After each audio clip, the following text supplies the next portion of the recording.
आज हम पढ़ेंगे माइक्रो इकोनॉमिक्स का थर्ड चैप्टर डिमांड। सबसे पहले स्टार्ट करते हैं डिमांड की डेफिनेशन से। डिमांड की डेफिनेशन तीन चीज़ों से मिलकर बनती है: desire to buy, willingness and ability to purchase. कभी भी इकोनॉमी में डिमांड तब तक नहीं आएगी जब तक तीन चीज़ें नहीं मिले। आप आज सोचिए, आप घर पे बैठे हैं और आपने किसी चीज़ की डिज़ायर करी कि मेरे को ये चीज़ खरीदनी है। क्या आपकी डिज़ायर से ही मार्केट में डिमांड आ जाएगी? नहीं, आप में विलिंगनेस होनी चाहिए, आप जाकर उस चीज़ को दुकान पर जाकर खरीदें, प्लस आपके पास एबिलिटी टू परचेज होनी चाहिए, यानी आपके पास रुपए होने चाहिए उसको खरीदने के लिए। जब ये तीन चीज़ें बनेगी, जब ये तीन चीज़ें मिलेगी तब आपको आपकी डिमांड बनेगी। तो अपन कह सकते हैं demand is a desire to buy a commodity along with willingness and ability to purchase. वापस बोल रहा हूँ मैं डिमांड की definition: demand is a desire to buy a commodity along with willingness and ability to purchase. ये होती है demand की डेफिनेशन। अब डिमांड की डेफिनेशन में भी दो पार्ट है, इंडिविजुअल डिमांड और मार्केट डिमांड। अगर मैं इसके आगे ऑफ अ कंज्यूमर बोल दूं, demand is a desire to buy a commodity along with willingness and ability to purchase of a consumer, वो बन जाएगी इंडिविजुअल डिमांड। अगर मार्केट डिमांड बोलना है तो अ की जगह ऑल कंज्यूमर। वापस बोलूँ, अब मार्केट डिमांड की डेफिनेशन बताता हूँ: demand is a desire to buy a commodity along with willingness and ability to purchase of all the consumer in the market. ये बन जाएगी मार्केट डिमांड। तो तीन चीज़ें अपन ने पढ़ी: डिमांड की डेफिनेशन, इंडिविजुअल डिमांड की डेफिनेशन और मार्केट डिमांड की डेफिनेशन। अगर डिमांड की डेफिनेशन में आप आगे ऑफ अ कंज्यूमर लिख दो तो बन जाएगी इंडिविजुअल डिमांड, और अगर of all the consumer in the market बोल दो तो बन जाएगी मार्केट डिमांड की डेफिनेशन। वापस बोल रहा हूँ मैं मार्केट डिमांड की definition: demand is a desire to buy a commodity along with willingness and ability to purchase of all the consumer in the market. ये बन जाएगी मार्केट डिमांड। तीन चीज़ें, डिमांड, इंडिविजुअल डिमांड और मार्केट डिमांड। डिमांड की definition में तीन नाम आने चाहिए: desire to buy, willingness and ability to purchase. इसके आगे ऑफ अ कंज्यूमर लगा दोगे तो इंडिविजुअल डिमांड बन जाएगी, ऑफ ऑल द कंज्यूमर बना दोगे तो मार्केट डिमांड बन जाएगी। तो मैं तीनों की डेफिनेशन बोलता हूँ। पहले डिमांड की: demand is a desire to buy a commodity along with willingness and ability to purchase, ये है डिमांड। अब आता है individual demand: demand is a desire to buy a commodity along with willingness and ability to purchase of a consumer. और market demand: demand is a desire to buy a commodity along with willingness and ability to purchase of all the consumer in the market. ये बन जाएगी market demand. अगला point आता है demand schedule. Demand schedule और कुछ नहीं है अगर एक कंज्यूमर अलग अलग रेट पर कितनी कितनी क्वांटिटी बाय करेगा उसको अपन टेबल फॉर्म में बताते हैं, टेबुलर स्टेटमेंट में, उसी को कहते हैं डिमांड शेड्यूल। तो डिमांड शेड्यूल की कीवर्ड हो जाएगा tabular statement. It is a tabular statement which shows various amount of quantity demanded at different prices. अलग अलग प्राइस पर एक कंज्यूमर ने कितनी कितनी डिमांड करी कमोडिटी की, उसको अगर टेबल फॉर्म में बता दें उस डाटा को, उसको कहते हैं डिमांड शेड्यूल। तो इसका कीवर्ड हो जाएगा टेबुलर स्टेटमेंट। ठीक है ना, वापस बोल रहा हूँ, it is a tabular statement showing various amount of commodity demanded at different prices. अगर आपके इसके आगे ऑफ अ कंज्यूमर लगा दो तो बन जाएगा इंडिविजुअल डिमांड शेड्यूल। एक कंज्यूमर ने अलग अलग प्राइस पर कितनी क्वांटिटी की डिमांड करी, अगर अपन उसको उसी डाटा को टेबल फॉर्म बता दें तो बन जाएगा इंडिविजुअल डिमांड शेड्यूल। जैसे यहाँ पे दिया हुआ है प्राइस 10, 8, 6, 4, 2, 10, 8, 6, 4, 2, और इस 10 रुपीज़ पे उसने दो डिमांड करी दो चीज़ों की। 8 रुपये पे उसने 4 यूनिट खरीदी, 6 रुपये पे 6, 4 रुपये पे 8 और 2 रुपये पे 10। तो जैसे जैसे प्राइस बढ़ रही है डिमांड घट रही है, क्यों होगा हम आगे पढ़ेंगे। तो अगर अपन एक इंडिविजुअल कंज्यूमर अलग अलग प्राइस पर कितनी कितनी डिमांड करता है, अगर उसको टेबल फॉर्म बता दें, इस डाटा को टेबल फॉर्म बता दें, इसी को कहते हैं इंडिविजुअल डिमांड शेड्यूल। वापस बता रहा हूँ, डिमांड शेड्यूल और कुछ नहीं होता, एक कंज्यूमर अलग अलग प्राइस पर कितनी डिमांड कर रहा है कमोडिटी की, अगर उसको टेबल फॉर्म बता दें तो उसको कहते हैं डिमांड शेड्यूल। तो इसका कीवर्ड हो जाएगा tabular statement. It is a table statement which shows various amount of quantity demanded at various prices. अलग अलग प्राइस पे एक कंज्यूमर ने कितनी डिमांड करी कमोडिटी की, उसी को अगर टेबल फॉर्म में बता दें उसको कहते हैं डिमांड शेड्यूल। आगे ऑफ अ कंज्यूमर बोल दोगे तो बन जाएगा इंडिविजुअल डिमांड शेड्यूल। उसकी डेफिनेशन और आपको डायग्राम टेबल बनानी पड़ेगी। इंडिविजुअल डिमांड शेड्यूल का मतलब होता है it is a table statement which shows various amount of quantity demanded at various prices by a consumer. By a consumer बनते हैं इंडिविजुअल डिमांड हो जाएगा। और मार्केट डिमांड शेड्यूल की डेफिनेशन क्या हो जाएगी? It is a tabular statement showing various amount of quantity demanded at various prices by all the consumer in the market. अलग अलग प्राइस पे मार्केट में जितने भी कंज्यूमर है उसने एक पर्टिकुलर कमोडिटी की कितनी डिमांड करी, उन सब की सम को कहते हैं मार्केट डिमांड। वापस बोल रहा हूँ, अलग अलग प्राइजेस पर मार्केट में टोटल कितनी डिमांड करी सब कंज्यूमर ने, सारे कंज्यूमर ने मिलाकर, उसको कहते हैं market demand. It is a tabular statement which shows various amount of quantity demanded at different prices by all the consumer. देखना मार्केट डिमांड को समझना, यहाँ पर जैसे प्राइस है 10, 8, 6, 4, 2, इस पर एक्स फॉर्म में आया, एक्स कंज्यूमर ने 10 रुपए पे 2 खरीदी और बी वाई कंज्यूमर ने 10 रुपए पे 4 खरीदी। 8 रुपीज पर इसने 4 खरीदी, इसने 6 खरीदी, 6 रुपए पे इसने 6 खरीदी, 8 खरीदी, तो टोटल मार्केट में कितनी खरीदी? 4 और 2 6, 4 और 6 10। तो इसको कहते हैं अपन मार्केट डिमांड। अलग अलग प्राइजेस पे मार्केट में जितने भी इंडिविजुअल कंज्यूमर है उनको मिलाकर जितनी उन्होंने टोटल डिमांड करी है उसको कहते हैं मार्केट डिमांड शेड्यूल। वापस देखना, शेड्यूल आते ही समझ लेना टेबुलर स्टेटमेंट है। इंडिविजुअल डिमांड में अपन बताते हैं एक कंज्यूमर ने अलग अलग प्राइस पे कितनी क्वांटिटी डिमांड करी, इसको अपन टेबल फॉर्म बताते हैं। और मार्केट में अपन एक ही प्राइस पर मार्केट में जितने भी कंज्यूमर है उन सब ने मिलाकर कितनी डिमांड करी उसको अपन टेबल फॉर्म में बताते हैं इस डाटा को, तो उसको कहते हैं market demand schedule. It is a tabular statement which shows various amount of quantity demanded at various prices या different prices by all the consumer. इसमें आ जाएगा बाय अ कंज्यूमर, इसमें आ जाएगा बाय ऑल द कंज्यूमर। अगला है, ये इसकी टेबल है, ये इंडिविजुअल डिमांड शेड्यूल की और ये मार्केट डिमांड शेड्यूल की। इसमें एक प्राइस है और एक ही जना डिमांड कर रहा है। इसमें एक प्राइस है, 2 जने डिमांड कर रहे हैं, उनकी टोटल बताकर हमने बता दी मार्केट में टोटल 6 डिमांड हो रही। तो ये है प्राइस, ये है मार्केट डिमांड, ये 2 जनों की डिमांड से मिलकर बना है। अगला आता है डिमांड कर्व। बहुत इजी डेफिनेशन है इसका। जैसे इसका कीवर्ड था टेबुलर स्टेटमेंट, वैसे इसका कीवर्ड है graphical representation. It is a graphical representation of demand schedule. यानी ये जो टेबल बनाई थी हम इसी को अगर ग्राफ पर दिखा दें उससे जो डायग्राम बनेगा उसको कहेंगे डिमांड कर्व। वापस बता रहा हूँ, ये जो हमारे पास डाटा है 10 रुपये पे 2 खरीदी, 8 रुपये पे 4 खरीदी, अगर इसी को ग्राफिकल रिप्रेजेंटेशन कर लें, ग्राफ पे बता दें, तो उसी को उससे जो हमारे पास कर्व आएगा उसको कहेंगे डिमांड कर्व। वापस बताऊँ, demand curve it is a graphical representation of demand schedule. Demand schedule का ग्राफिकल रिप्रेजेंटेशन होता है, उसको कहते हैं डिमांड कर्व। इसमें भी 2 होते हैं, इंडिविजुअल और मार्केट। तो बहुत सिंपल है, इंडिविजुअल डिमांड कर्व की डेफिनेशन होगी it is a graphical representation of individual demand schedule. अगर हम इंडिविजुअल डिमांड शेड्यूल को ग्राफ पर रख दें, उसको प्रेजेंट करें, तो वो बन जाएगा इंडिविजुअल डिमांड कर्व। और अगर मार्केट डिमांड कर्व को, मार्केट डिमांड शेड्यूल को हम ग्राफ पर रिप्रेजेंट करें और उससे जो कर्व बनेगा वो बन जाएगा मार्केट डिमांड कर्व। तो दोनों की डेफिनेशन बोल रहा हूं। पहले individual demand curve, it is a graphical representation of individual demand schedule. और market demand curve it is a graphical representation of market demand schedule. Individual demand schedule बहुत पास बनता है क्योंकि एक ही जने का है, और market demand curve, individual demand curve पास बनता है और मार्केट डिमांड कर्व थोड़ा दूर बनता है क्योंकि इसमें 2 जनों की जुड़कर, और फिर जैसे यहाँ पर 10 रुपये पे 2 है तो ये पास आएगा, 10 रुपये पे 6 दूर आएगा, ठीक है ना। तो ये इंडिविजुअल डिमांड कर्व और ये मार्केट डिमांड कर्व, ये इंडिविजुअल डिमांड शेड्यूल का ग्राफिकल रिप्रेजेंटेशन है, ये मार्केट डिमांड शेड्यूल का ग्राफिकल रिप्रेजेंटेशन है। अगला आता है डिमांड फंक्शन। अगला पॉइंट है demand function. It is a functional relationship between demand and various quantity, sorry, it is a functional relationship between various factor affecting demand and particular demand of a commodity. यानी किसी भी commodity की demand किन चीज़ों से affected होती है, उन्हीं फैक्टर्स का फंक्शनल रिलेशनशिप उस क्वांटिटी की डिमांड से, उस कमोडिटी की डिमांड से। वापस समझना, it is a functional relationship between demand of a commodity and various factor affecting it. वापस बोल रहा हूँ, demand function it is a functional, keyword है functional relationship. It is a functional relationship between demand of a commodity and various factor affecting it. इसका मतलब है कि demand function और कुछ नहीं है, फंक्शनल रिलेशनशिप है। किसके बीच में? 2 चीज़ों के बीच में, किसी भी चीज़ की डिमांड और डिमांड को अफेक्ट करने वाले फैक्टर्स के बीच में। ये फंक्शनल रिलेशनशिप है डिमांड और उसको इफेक्ट करने वाले फैक्टर्स के बीच में। तो बहुत सिंपल सा 1 नंबर का क्वेश्चन आता है, डिमांड फंक्शन क्या है, तो आपको लिखना है it is a functional relationship between demand of a commodity and various factor affecting it. अब आगे आते हैं, कौन कौन से फैक्टर अफेक्ट करते हैं किसी भी चीज़ की डिमांड बढ़ती है और घटती है, वो किन कारणों के कारण, किन चीज़ों के कारण घटती बढ़ती है। सबसे पहला फैक्टर है प्राइस ऑफ द कमोडिटी। किसी भी चीज़ की डिमांड जो घटती बढ़ती है सबसे पहले इफेक्ट करती है उस चीज़ की प्राइस, और इसमें होता है नेगेटिव रिलेशनशिप। क्या होता है?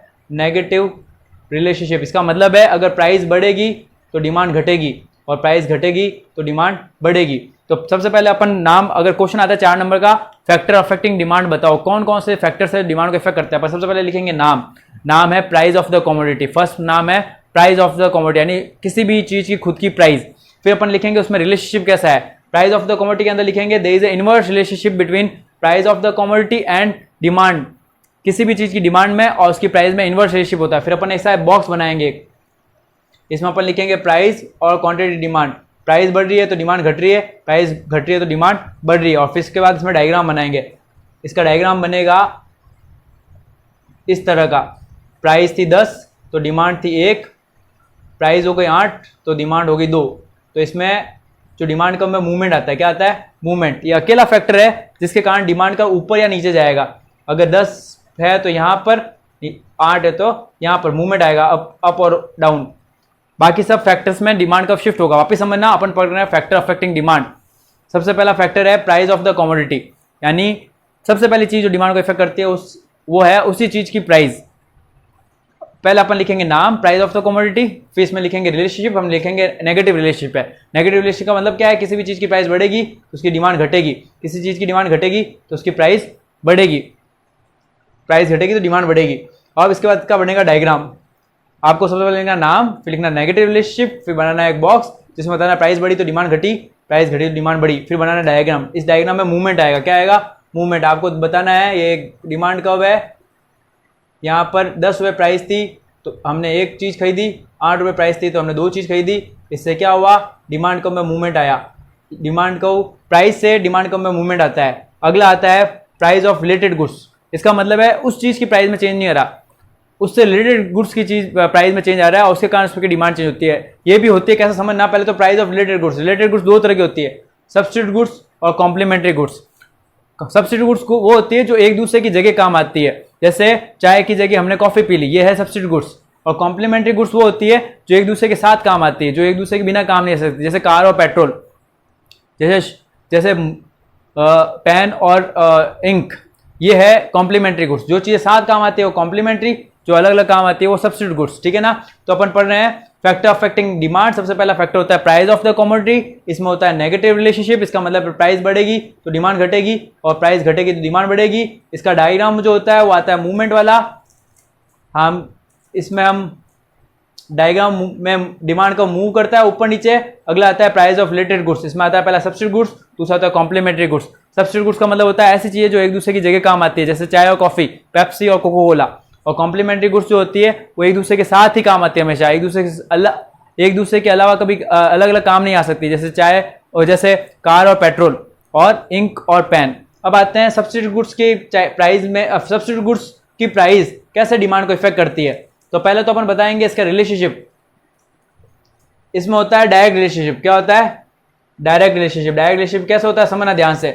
पेप्सी और कोको कोला, अगर पेप्सी की प्राइस बढ़ेगी तो कोको कोला की डिमांड भी बढ़ेगी, क्योंकि लोग पेप्सी छोड़कर कोको कोला की ज़्यादा पियेंगे। और अगर पेप्सी की प्राइस घटेगी तो कोको कोला की डिमांड भी घटेगी, क्योंकि लोग जो कोको कोला पी रहे थे वो पेप्सी घटने के कारण, पेप्सी की प्राइस घटने के कारण उसको खरीदने लग जाएंगे। इसलिए इसमें है डायरेक्ट रिलेशनशिप। डायरेक्ट रिलेशनशिप का मतलब है जब एक की प्राइस बढ़ेगी तो दूसरे की डिमांड भी बढ़ेगी, एक की प्राइस घटेगी तो दूसरे की डिमांड भी घटेगी। और इसमें जो डायग्राम बनेगा वो वो शिफ्ट का बनेगा, क्योंकि प्राइस तो सेम है। अपन बना रहे हैं, समझना है, ये अपन बना रहे हैं quantity demand of Coca Cola. तो कोको कोला की प्राइस में चेंज नहीं आ रहा, प्राइस में चेंज आ रहा है पेप्सी की। और पेप्सी की प्राइस अपन इसमें दिखा नहीं सकते। अपन ये डायग्राम बना रहे हैं, वो डायग्राम बना रहे हैं अपन जो ये डायग्राम बना रहे हैं वो बना रहे हैं कोको कोला का। अब ध्यान से देखना, अपन पढ़ रहे हैं related goods, price of related goods. इसमें है सब्स्टिट्यूट गुड्स। सब्स्टिट्यूट गुड्स नाम लिखेंगे, फिर इसमें लिखेंगे डायरेक्ट रिलेशनशिप होती है। डायरेक्ट रिलेशनशिप का मतलब है जब पेप्सी की प्राइस बढ़ेगी तो कोको कोला की क्वांटिटी डिमांड कोको कोला की भी बढ़ेगी, क्योंकि प्राइस बढ़ेगी पेप्सी की तो लोग, महंगा हो जाएगी पेप्सी तो लोग कोको कोला खरीदेंगे। और जब पेप्सी की प्राइस घटेगी तो कोको कोला की डिमांड भी घटेगी। इसके बाद डायग्राम, अभी हमने जो लास्ट डायग्राम बनाया था उसमें मूवमेंट आ रहा था। क्या आ रहा था? मूवमेंट। डिमांड का या तो नीचे आ रहा था, या अब इसमें डिमांड कब शिफ्ट करेगा। अब सारे पॉइंट में डिमांड कब शिफ्ट करेगा, सिर्फ प्राइस ऑफ द कमोडिटी में मूवमेंट आता है, उसमें डायग्राम जो बनता है वो ऐसा बनता है प्राइस ऑफ द कमोडिटी में। मगर अब जितने भी डायग्राम बनेंगे वो सब शिफ्टिंग के बनेंगे। शिफ्टिंग के डायग्राम कैसे बनते हैं ध्यान से देखना। हम बना रहे हैं कोको कोला को रिप्रेजेंट करने वाला डायग्राम। कोको कोला की प्राइस चेंज नहीं हो रही, प्राइस उसकी फिक्स है, प्राइस चेंज हो रही है पेप्सी की। और उसके कारण क्या हो रही है? कोको कोला की डिमांड या तो बढ़ रही है या घट रही है। समझना, अगर पेप्सी की प्राइस बढ़ी तो कोको कोला की डिमांड बढ़ जाएगी, डिमांड बढ़ जाएगी तो डिमांड कब राइटवर्ड शिफ्ट हो जाएगा, क्या हो जाएगा राइटवर्ड शिफ्ट। पहले डिमांड थी डी और उससे आ जाएगी D1 तो डिमांड का हो जाएगा राइटवर्ड शिफ्ट। तो वापस देखना अपन पढ़ रहे हैं फैक्टर अफेक्टिंग डिमांड, इसमें पढ़ रहे हैं सब्स्टिट्यूट गुड्स, इसमें पढ़ेंगे डायरेक्ट रिलेशनशिप। डायरेक्ट रिलेशनशिप का मतलब है एक की प्राइस बढ़ेगी तो दूसरे की डिमांड बढ़ेगी, एक की प्राइस घटेगी तो दूसरे की डिमांड भी घटेगी। अगर सब्स्टिट्यूट गुड्स की प्राइस बढ़ती है तो डिमांड का राइटवर्ड शिफ्ट होता है क्योंकि हमारी डिमांड बढ़ जाती है, और अगर सब्स्टिट्यूट गुड्स की प्राइस घटती है तो डिमांड का लेफ्टवर्ड शिफ्ट हो जाता है, क्या हो जाता है लेफ्टवर्ड शिफ्ट हो जाता है, क्योंकि सब्स्टिट्यूट गुड्स की प्राइस घटेगी तो लोग हमारी चीज़ों को छोड़कर सब्स्टिट्यूट गुड्स को खरीदना स्टार्ट कर देंगे, तो लेफ्टवर्ड शिफ्ट। तो डायग्राम अगर क्वेश्चन आ जाए कि increase in the price of substitute goods what will be the effect on the demand का, तो अपन बोलेंगे राइटवर्ड शिफ्ट। और बोल they decrease in the price of substitute goods what will be the effect on the demand का, तो बोलेंगे leftward shift. अगला आता है कॉम्प्लीमेंट्री गुड्स। कॉम्प्लीमेंट्री गुड्स का मतलब होता है जो चीजें एक दूसरे के साथ ही काम आती है। अब इसमें कैसा रिलेशनशिप होता है, इसमें होता है नेगेटिव रिलेशनशिप यानी इनडायरेक्ट रिलेशनशिप।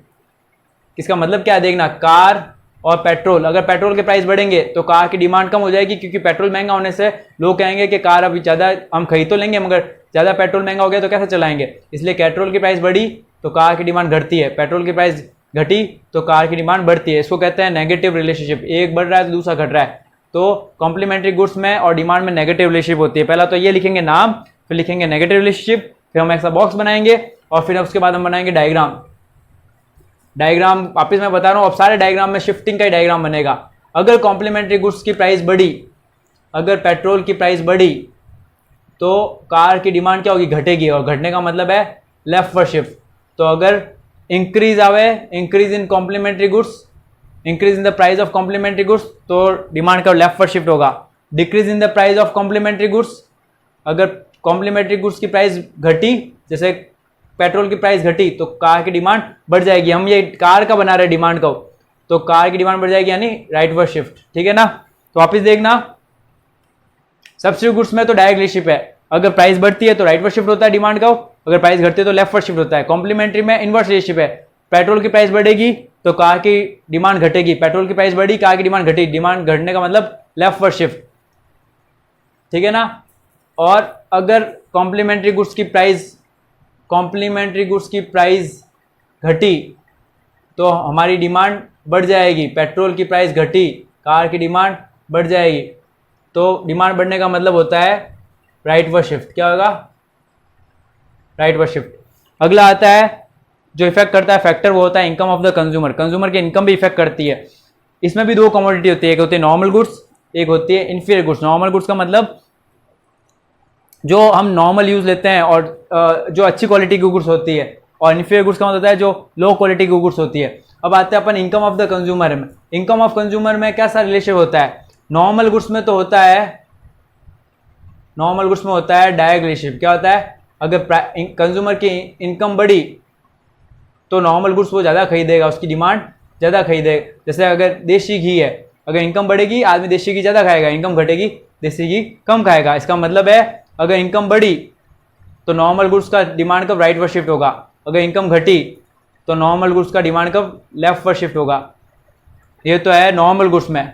और इन्फीरियर गुड्स का मतलब होता है लो क्वालिटी गुड्स, जैसे डालडा घी, ठीक है ना। तो डालडा घी में इनकम में और क्वांटिटी डिमांड में इनवर्स रिलेशनशिप होता है। अगर आपकी इनकम घटी तो आप डालडा घी ज़्यादा खरीदोगे, आप देसी घी छोड़ के डालडा घी खाओगे, और आपकी इनकम बढ़ी तो आप डालडा घी छोड़ दोगे क्योंकि बेकार क्वालिटी का है, फिर आप दूसरी चीज़ें खरीदने लग जाओगे। तो इन्फीरियर गुड्स में इनवर्स रिलेशनशिप होता है, नेगेटिव रिलेशनशिप या इनवर्स नेगेटिव रिलेशनशिप। इसका मतलब है इनकम बढ़ेगी तो डिमांड घटेगी, इनकम घटेगी तो डिमांड बढ़ेगी। आप खुद देख लो ना, अगर आपकी इनकम घटेगी तो आप देसी घी को छोड़कर डालडा घी खाना स्टार्ट कर दोगे, यानी डिमांड बढ़ाओगे। और अगर आपकी इनकम बढ़ेगी तो आप डालडा घी छोड़ के देसी घी खाओगे, इसका मतलब डालडा घी कम खाओगे, उसकी डिमांड कम हो जाएगी। तो नेगेटिव रिलेशनशिप होता है। इसका मतलब क्या है, अगर इनकम बढ़ी तो डिमांड कम होगी, और डिमांड कम होने का मतलब है इनकम बढ़ने पर लेफ्टवर्ड शिफ्ट होगा। डिमांड का क्या होगा, लेफ्टवर्ड शिफ्ट। इनकम बढ़ने पर लेफ्टवर्ड शिफ्ट, और इनकम घटी तो आप डालडा घी ज़्यादा खाओगे, इसका मतलब राइटवर्ड शिफ्ट, डिमांड का राइटवर्ड शिफ्ट होगा। अपन पढ़ रहे हैं फैक्टर अफेक्टिंग डिमांड। अगला आता है, अपन ने पढ़े अभी तक 3, price of the commodity inverse relationship होता है, प्राइस बढ़ेगी तो डिमांड घटेगी।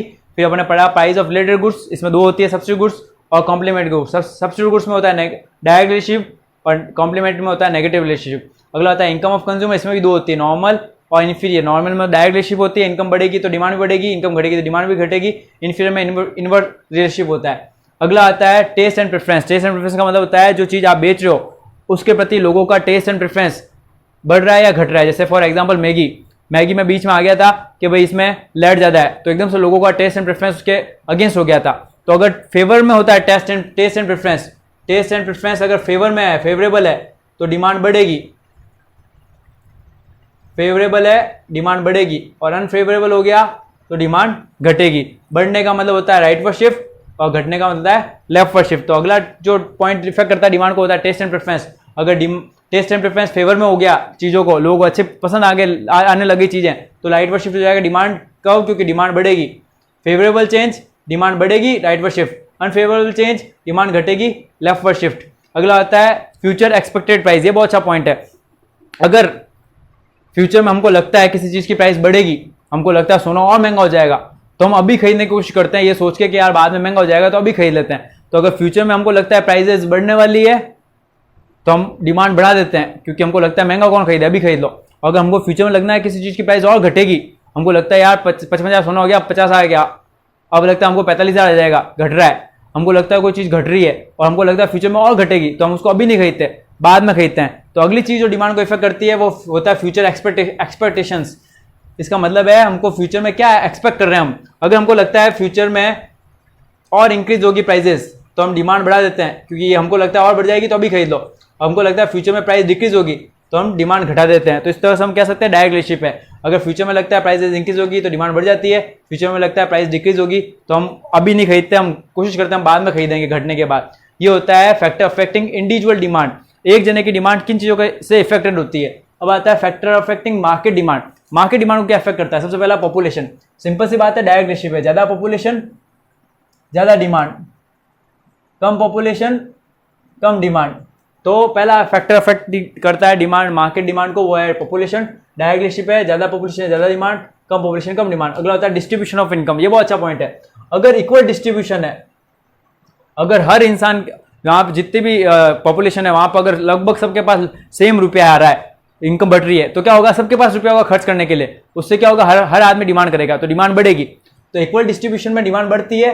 अनइक्वल डिस्ट्रीब्यूशन है, यानी कुछ लोगों के पास रुपया जा रहा है और कुछ के पास जा ही नहीं रहा, तो सिर्फ कुछ लोग डिमांड करेंगे बाकी करेंगे नहीं, तो अनइक्वल डिस्ट्रीब्यूशन में डिमांड घटती है। लास्ट है गवर्नमेंट पॉलिसी। अगर गवर्नमेंट पॉलिसी फेवर में होगी, फेवर का मतलब है टैक्स तो कर दिए कम और सब्सिडीज बढ़ा दी।